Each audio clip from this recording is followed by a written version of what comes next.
Hello students, welcome to our channel. जैसा कि आपको पता है अपन भारत का भूगोल पढ़ रहे हैं और भारत के भूगोल में अपना भारत का भौगोलिक विस्तार था। तो हिमालय की श्रेणियां पढ़ चुके थे अपन और इधर अपन पश्चिमी घाट पूर्वी घाट पूरा पढ़ चुके थे। तो आज थोड़ा सा उसको पश्चिमी घाट पूर्वी घाट को थोड़ा सा रिवाइज करके अपन आगे पढ़ना चालू हुए थे। तो पश्चिमी घाट पूर्वी घाट, ठीक है, ये अपना स्टार्ट होता है, ये अपना पश्चिमी घाट है और ये पूर्वी घाट है। तो पश्चिमी घाट की मैंने आपको कुछ विशेषता बताई थी। पश्चिमी घाट की सबसे ऊंची चोटी पर बताई थी मेरे को अन्नाईमुड़ी, जो अन्नामलाई पहाड़ी पे थी, ठीक है। उसके बाद कलसूबाई इसकी सबसे ऊंची चोटी थी। फिर यहाँ से त्र्यंबकेश्वर से गोदावरी नदी निकल रही थी। फिर महाबलेश्वर से सावित्री, गायत्री, कृष्णा और कोयना और पेन्ना, 5 नदी निकल रही थी। उसके बाद से फिर यहाँ नीलगिरी की पहाड़ियाँ थी जो इसको जोड़ती है। नीलगिरी पे ही ऊटी हिल स्टेशन है। और फिर मैंने आपको दर्रे पढ़ाए थे, थाल घाट का दर्रा, भोर घाट का दर्रा, फिर यह पाल घाट का दर्रा। थाल घाट का दर्रा मुंबई को नासिक से जोड़ रहा था, फिर पाल घाट का दर्रा नासिक को पुणे से जोड़ रहा था, और केरल के कोच्चि को कोयम्बटूर से जोड़ रहा था, पाल घाट का दर्रा। और एक और था सिनकोट्टा दर्रा जो केरल को ही तमिलनाडु से जोड़ रहा था। तो ये कल उस पर मेन बात हो गई थी। इधर मैंने आपको पूर्वी घाट पे पहाड़ियाँ बताई थी। यहाँ पर पहाड़ी थी आंध्र प्रदेश की, वेणुकोंडा, पालकोंडा और नल्लामलाई। और शेवारा हिल्स यहाँ पर बताई थी मैंने आपको, और महेंद्रगिरी की पहाड़ियाँ विशाखापट्टनम में बताई थी। तो ये अपना कल पूरा हो चुका था। अब उसके बाद आज अपन आगे बढ़ते हैं। आज अपना है इसके तट, समुद्री तट। तो कहाँ से कहाँ तक के तट को क्या कहा जाता है वो आप लिखिएगा। तो यहाँ से अपना गुजरात से, तो गुजरात से चालू होकर और गोवा तक जो तट है उसको कौन सा तट बोलते हैं? कोंकण तट। गुजरात से गोवा तक का जो तट है उसको क्या कहते हैं? कोंकण तट। उसके बाद अपन गोवा से आगे चलेंगे कहाँ तक? मैंगलोर तक, कर्नाटक के मंगलोर तक। ये कोंकण तट हो गया। उसके बाद ये इसको कर्नाटक तट और कन्नड़ तट ये बोलते थे। फिर मंगलोर से कन्याकुमारी तक, मंगलोर से कन्याकुमारी तक का तट का क्या नाम था? मालाबार तट। तो ये अपने पश्चिमी घाट के तट हो गए। अब ऐसा ही अपने पूर्वी घाट के भी तट है। तो कन्याकुमारी से अपना आंध्र प्रदेश, पुलिकट झील जो थी ना आंध्र प्रदेश में, आंध्र प्रदेश तक, ये कौन सा है? ये कोरोमंडल तट।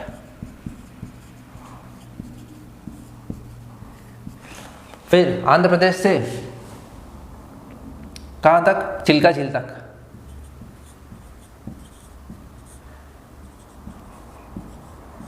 ये कौन सा है? इसको आंध्र प्रदेश तट ही बोलते हैं, आंध्र तट, इसको आंध्र तट बोलते हैं। और चिल्का झील से महानदी तक ये कौन सा है? उत्कल तट, ठीक है। तो ये आपके इंपॉर्टेंट तट है। आप देखिए इसमें कंफ्यूजन हो सकते हैं। एक तो ये मालाबार तट है, कोरोमंडल तट है। तो आपको याद रखना है कि इधर अंडमान निकोबार है, तो वहाँ पर उसका ग्रेट निकोबार और कार निकोबार, तो कार निकोबार ऊपर है, तो वो कार निकोबार एक आइलैंड है ना, तो उस कार से इस कोरोमंडल को आपको जोड़ना है। तो आपको याद रहेगा कोरोमंडल तट इस साइड है और वो आंध्र प्रदेश की पुलिकट झील से कन्याकुमारी तक है, पुलिकट झील से, ठीक है। और ये केरल वाला एरिया है ये पूरा। तो आपको पता है केरल के लोग सबसे ज़्यादा एजुकेटेड है पूरे इंडिया में। तो ऑब्वियस सी बात है ये मालामाल भी होंगे। तो ये मालाबार तट आपको केरल की तरफ रखना है। उसके बाद कोंकण तट आपको याद रखना है, कर्नाटक से ऊपर है कोंकण तट और कर्नाटक से नीचे खुद उसके नाम पे कन्नड़ तट है। तो ये आपको थोड़ा कन्फ्यूजन होगा, ये आपको इससे आपको क्लियर कर लीजिए।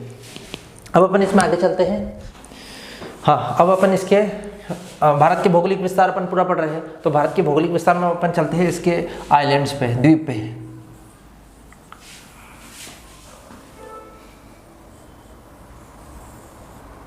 ठीक है, इसको इस साइड ज़्यादा बना दिया, थोड़ा उस साइड बनाना होगा अपने को।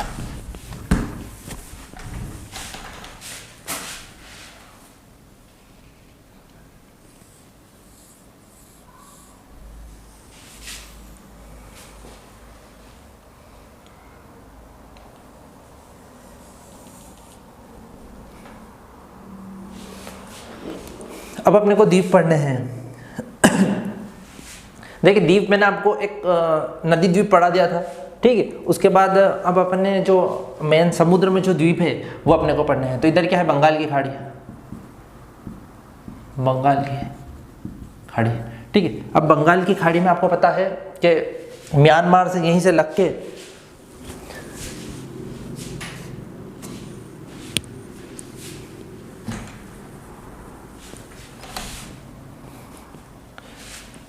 लग के अपना कौन सा द्वीप है, अंडमान निकोबार आइलैंड। तो वो कहाँ से चालू हो रहे हैं, यहाँ म्यांमार है, तो यहाँ कहीं से चालू हो रहे हैं हमने। तो सबसे पहला एक द्वीप आएगा, इसका नाम क्या है, उत्तरी अंडमान। सबसे ऊपर है इसलिए उत्तरी अंडमान।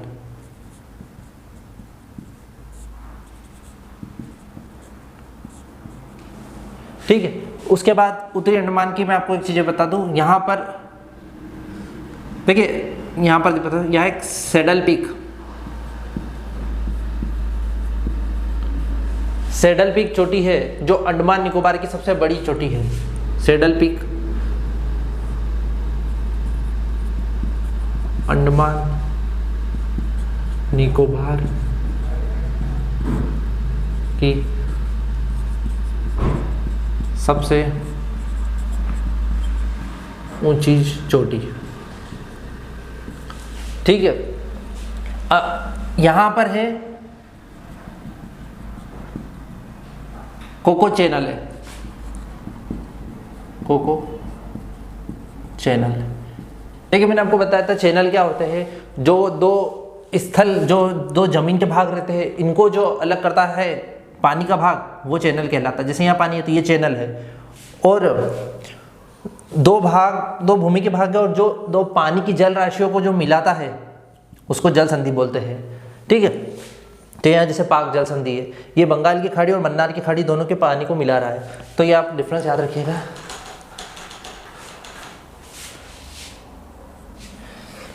तो यहाँ पर उत्तरी अंडमान में है सैडल पीक, अंडमान निकोबार की सबसे ऊंची चोटी है। फिर यहाँ पर है, देखिए अंडमान निकोबार जो ये द्वीप समूह है ना, ये पूरा एक द्वीपों का समूह है। इसमें लगभग 572 से ज़्यादा द्वीप है। तो ठीक, तो इसलिए यहाँ पर छोटे मोटे जो अपने को काम के हैं वो पढ़ने हैं। अब इससे ही छोटा यहाँ पर भी एक छोटा द्वीप है, वहाँ उस द्वीप का नाम क्या है, मैं यहाँ लिख देता हूँ, नारकोंडम द्वीप, ठीक है। यहाँ पर एक सुसुप्त ज्वालामुखी है,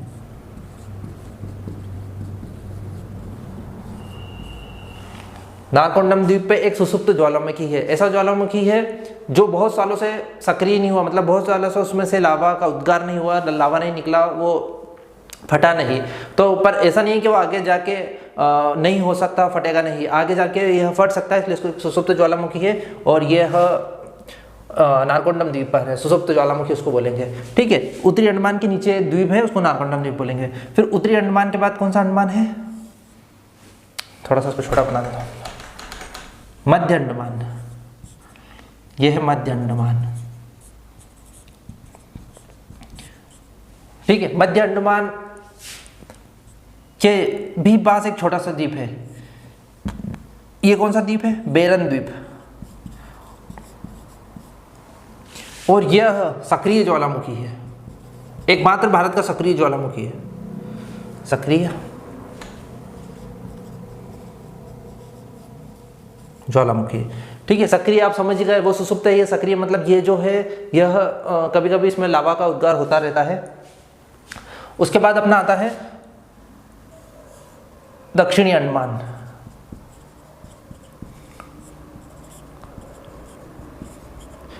दक्षिणी अंडमान में अब यहाँ पर देखिए ये थोड़ा इंपॉर्टेंट है, इसका एरिया, आसपास का एरिया भी और ये खुद भी। यहाँ पर है सबसे पहले तो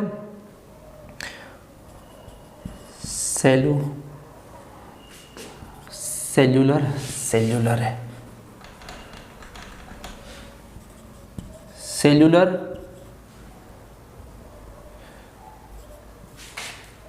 सेल्यूलर जेल, यहाँ पर कौन सी है? सेल्यूलर जेल है। और यहीं पर क्या है? वीर सावरकर एयरपोर्ट, वीर सावरकर एयरपोर्ट भी यही है, सेलुलर जेल भी है। और सबसे इंपॉर्टेंट बात, यहाँ पर इसकी राजधानी है पोर्ट ब्लेयर, राजधानी। किसकी राजधानी है ये? अंडमान निकोबार द्वीप समूह की राजधानी क्या है? Port Blair. वो कहाँ, कौन से द्वीप पे है? दक्षिणी अंडमान पर द्वीप पर है। अब यहाँ पर एक 3 छोटे छोटे आइलैंड है, ठीक है। अब इसका नाम है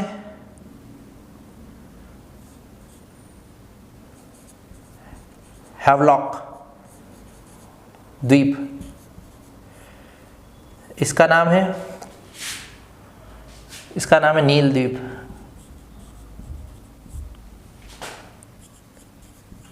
और इसका नाम है रॉस द्वीप। अब इन सब के नाम बदले गए हैं अभी, तो इनका जो नाम अब नया है, इसका नाम है स्वराज द्वीप। नील का कर दिया है शहीद द्वीप, और राज का कर दिया है सुभाष चंद्र बोस द्वीप, ठीक है। ये अधिकतर सुभाष चंद्र बोस जी के जो कार्यक्रम थे, जैसे कि 1943 में उन्होंने वो मुहिम चलाई थी, तो वो इन्हीं आइलैंड पे से चलाई थी। तो ये तीनों द्वीप है, इनके ये जो अब नए नाम है वो आपको याद रखना है। उसके बाद ये अंडमान दक्षिण, अब एक सबसे लास्ट अंडमान बचा है अपना, कौन सा है वो? लघु अंडमान। ये अंडमान का सबसे आखिरी द्वीप है। अब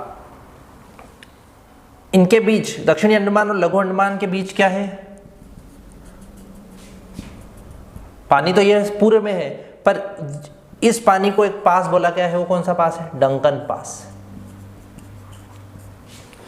ठीक है। इसके बाद लघु अंडमान है, और फिर यहां पर भी एक चैनल है, कौन सा है? 10 डिग्री चैनल।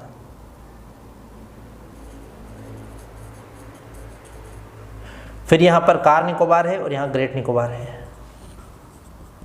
कार निकोबार और ये ग्रेट निकोबार। और यहाँ पर ग्रेट, ये शायद दिख नहीं रहा होगा आपको, ज़्यादा नीचे हो गया क्या?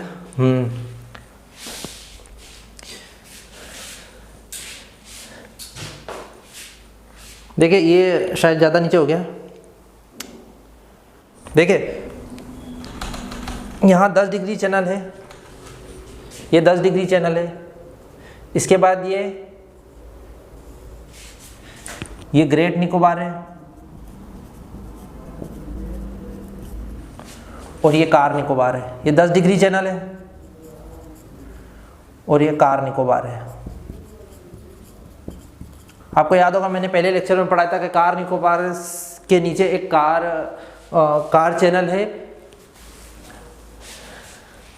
ये ग्रेट, ये है सॉरी ये ग्रेट क्या बताया? 10 डिग्री चैनल है। 10 डिग्री चैनल से नीचे यहाँ कार निकोबार है पहले, और फिर उसके नीचे ग्रेट निकोबार है, और ग्रेट निकोबार से ही मैंने बताया था उसके नीचे ग्रेट चैनल है। ग्रेट चैनल से ही सुमात्रा द्वीप लगा हुआ है जो इंडोनेशिया का है।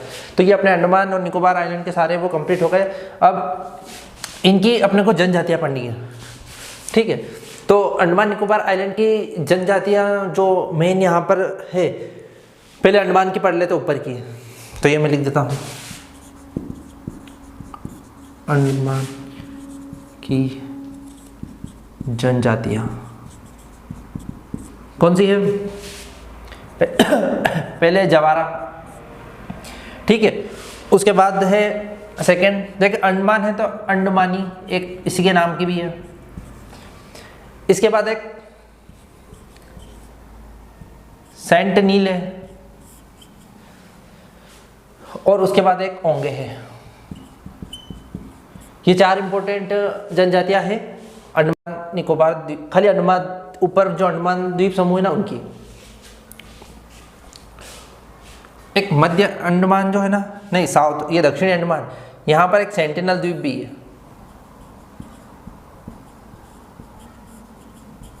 द्वीप।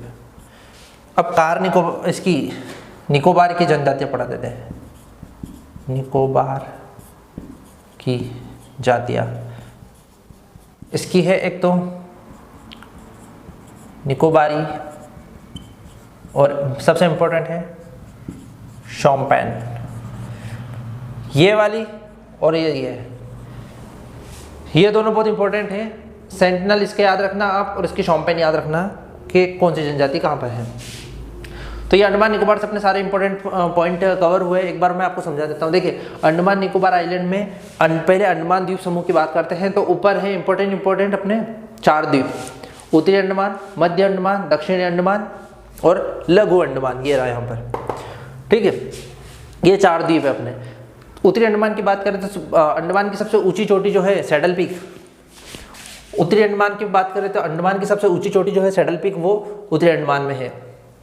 और उसी के ऊपर कोको द्वीप है, कोको चैनल है जो कोको आइलैंड से जुड़ा हुआ है म्यांमार के।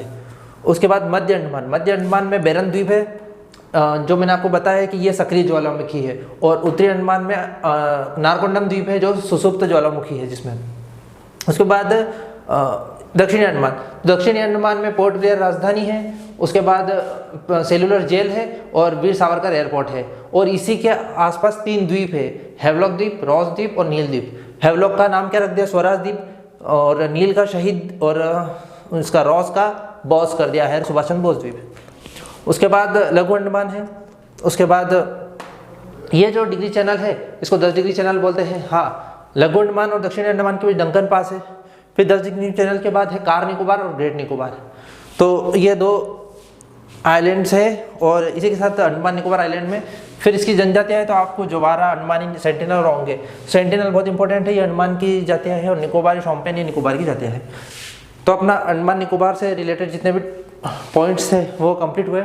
तो इसके आगे अब अपन नेक्स्ट लेक्चर में पढ़ेंगे। तो इसके आगे बस एक थोड़ा सा अपना टॉपिक जुड़ेगा कि लक्षद्वीप और कवरत्ती और मिनिकॉय, ये इन आइलैंड को थोड़ा सा पढ़ना है और ये कैसे बने, प्रवाल भित्ति जो कोरल रीफ रहती है ना, ये उनके ऊपर बने हुए हैं। तो उनकी थोड़ी सी उनका थोड़ा सा एक अपन डिस्क्रिप्शन पढ़ेंगे कि प्रवाल भित्ति और कोरल रीफ के 3 कौन कौन से प्रकार है। तो वो अपन नेक्स्ट लेक्चर में पढ़ेंगे। तो thank you so much students everyone, and please like share subscribe channel.